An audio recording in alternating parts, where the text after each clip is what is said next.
Easter এগের মাধ্যমে যীশুখ্রিস্টের পুনরুত্থানকে প্রতিকায়িত করা হয়। খ্রিস্ট ধর্মাবলম্বীরা মনে করেন পাখি যেমন ডিমের খোলস ছেড়ে পৃথিবীর আলোয় আসে, তেমনিভাবে যীশু পুনরুত্থিত হয়েছিলেন।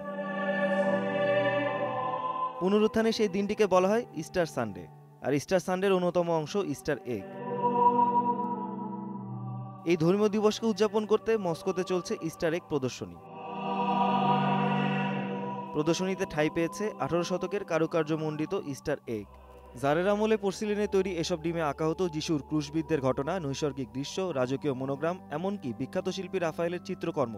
প্রদর্শনীতে থাকা 50টি ইস্টার এগ শুধু শিল্পমূল্যে নয়, ঐতিহাসিকভাবেও অমূল্য। এদিকে ক্রোয়েশিয়ায় ইস্টার সানডে উপলক্ষে শিল্পীরা বৃহৎ আকারের ডিমের খোলসকে ক্যানভাস বানিয়ে রঙে রঙে ছড়িয়ে দিয়েছেন ইস্টার সানডের উৎসব বার্তা। শিল্পীদের আঁকা ইস্টার এগগুলি ক্রোয়েশিয়ার বিভিন্ন শহর ঘুরে মাতাবে ইউরোপের অন্যান্য শহরবাসীর মনও। রুশ অর্থোডক্স গির্জার পঞ্জিকা মতে এবছর 20 এপ্রিল উদযাপন করা হবে ইস্টার সানডে।